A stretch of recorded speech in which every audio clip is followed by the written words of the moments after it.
Hello everyone, very good evening to all of you. आप सभी का एग्ज़ाम हंट में एक बार फिर से बहुत बहुत स्वागत है।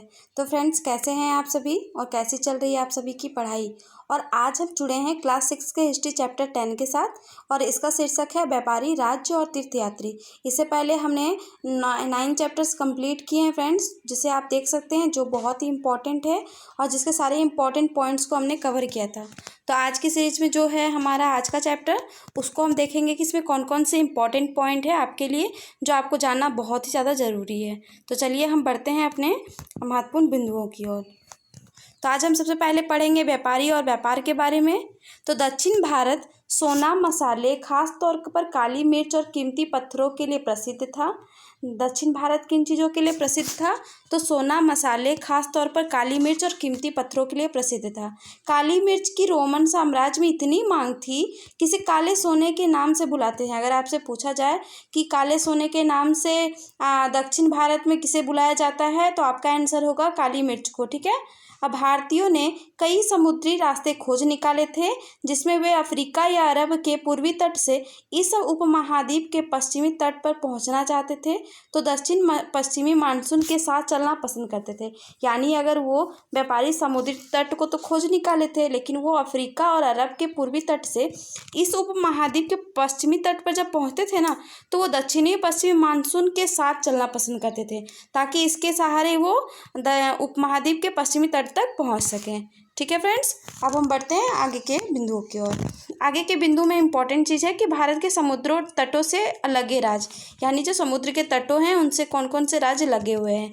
तो इस उपमहाद्वीप के दक्षिण भाग में बड़ा तटीय प्रदेश है। इसमें बहुत से पहाड़, पठार और नदी के मैदान हैं। नदियों के मैदानी इलाकों में कावेरी का मैदान सबसे ज़्यादा उपजाऊ है।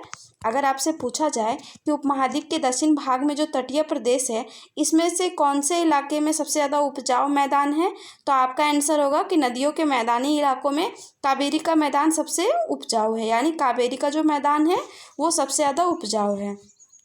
संगम कविताओं में मूविंदार एक तमिल शब्द है जिसका अर्थ होता है तीन मुखिया।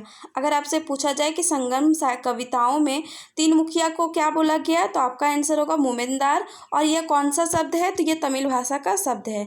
इसका प्रयोग तीन शासक परिवारों के मुखियाओं चोल, चेर और पांड्य के लिए किया गया है।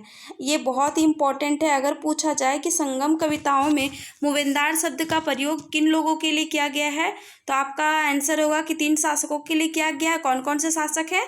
तो चोल, चेर और पांड्य। ठीक है। ये करीब 2300 साल पहले दक्षिण भारत में काफ़ी शक्तिशाली माने जाते थे। तीनों मुखियाओं के दो दो सत्ता केंद्र थे, जिनमें चोलों का पतन पुहार या कावेरी पट्टनम या पांड्यों की राजधानी मदुरै थी। ये मुखिया लोगों से नियमित कर के बजाय उपहारों की मांग करते थे। कभी कभी ये सैनिक अभियानों पर भी निकल पड़ते थे और आसपास के इलाकों से शुल्क वसूल कर लेते थे। यानी ये जो आसपास के इलाके थे वहाँ से शुल्क वसूल कर लेते थे। ठीक है। अब हम पढ़ेंगे सातवाहन राजवंश के बारे में।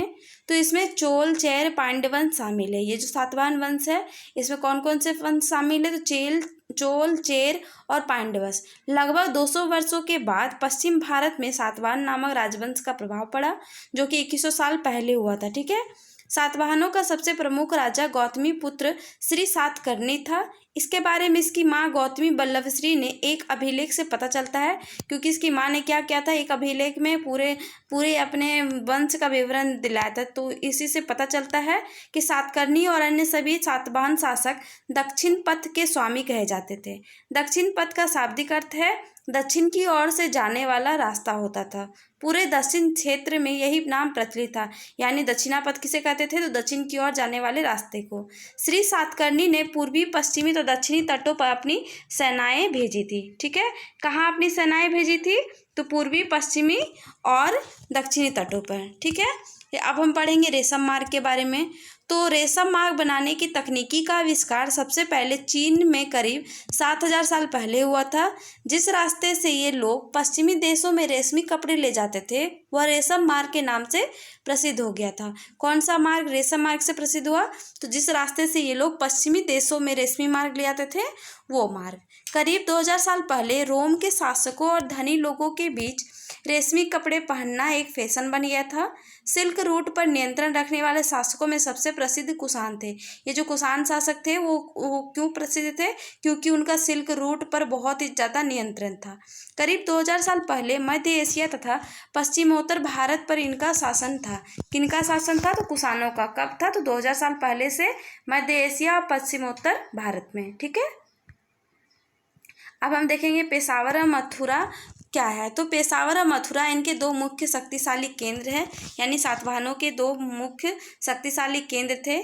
इनके शासनकाल में ही सिल्क रूट की एक शाखा मध्य एशिया से होकर सिंधु नदी के मुहाने के पतनों तक जाती थी। इस उपमहाद्वीप में सबसे पहले सोने के सिक्के जारी करने वाले शासकों में कुषाण थे। यानी कुछ सबसे पहले सोने का सिक्का किसने जारी किया? तो फ्रेंड्स का राइट आंसर है कुषाण वंश ने। सिल्क रूट पर यात्रा करने वाले व्यापारी भी इनका उपयोग करते थे। ठीक है, अब हम पढ़ेंगे बौद्ध धर्म के प्रसार के बारे में। तो कुषाणों का सबसे प्रसिद्ध राजा कनिष्क था और इसने करीब 1900 साल पहले शासन किया था। कनिष्क ने एक बौद्ध परिसर का गठन किया था जिसमें विद्वान महत्वपूर्ण विषयों और विचार विमर्श करते थे, यानी विषयों पर विचार विमर्श करते थे। बुद्ध के चरित्र के बारे में, तो बुद्ध की जीवनी के रचनाकार कवि अश्वघोष कनिष्क के दरबार में रहते थे। यानी जो रचनाकार थे कवि अश्वघोष, वो किसमें था? तो दरबार, कनिष्क के दरबार कवि थे। ठीक है, अब अश्वघोष व अन्य विद्वानों ने अब संस्कृत में लिखना भी प्रारंभ कर दिया था। इस समय बौद्ध धर्म की एक नई धारा महायान का विकास हुआ था। आपको तो पता ही होगा फ्रेंड्स महायान और हीनयान के बारे में। तो महायान बौद्ध धर्म की एक नई विचारधारा थी। अब बुद्ध की प्रतिमाएं बनाई जाने लगी थी। अधिकांश मथुरा में, कुछ तक्षशिला में बनाई गई थी। बोधिसत्व ये क्या होता है? तो ज्ञान की प्राप्ति के बाद एकांतवास करते हुए ध्यान साधना में परिवर्तन, इसे ही कहते हैं बोधित्व। अब वे लोगों को शिक्षा देने और मदद करने के लिए सांसारिक परिवेशों में ही रहना ठीक समझने लगे थे। धीरे धीरे बोधित्व में पूजा पूरे मध्य एशिया, चीन और बाद में कोरिया तथा जापान तक फैल गई थी।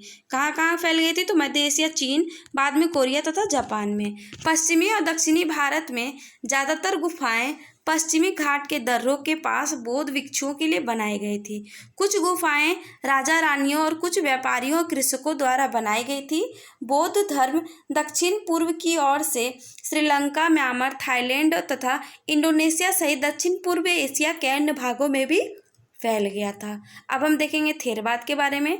तो थेरवाद नाम का बौद्ध ग्रंथ जो बौद्ध धर्म का आरंभिक रूप क्षेत्रों में कहीं अधिक प्रचलित था। चीनी बौद्ध तीर्थयात्री फासियान करीब 1600 साल पहले, ह्वेनसांग हेनसांग 1400 साल पहले तथा उसके करीब 50 साल पहले ईस्ट भारत आया था। तो फ्रेंड आज की सीरीज में इतने ही इंपॉर्टेंट पॉइंट्स हैं। आगे की सीरीज में इसके आगे के पॉइंट्स को हम कंटिन्यू करेंगे। ये बहुत ही महत्वपूर्ण बिंदुएं हैं, इसे आपको जानना आपके लिए बहुत ज़रूरी था फ्रेंड्स। और इसके आगे के महत्वपूर्ण बिंदुओं को हम कल चर्चा करेंगे। तो आपका हमारे साथ जुड़े रहने के लिए बहुत बहुत धन्यवाद। Thank you friends, thank you for watching.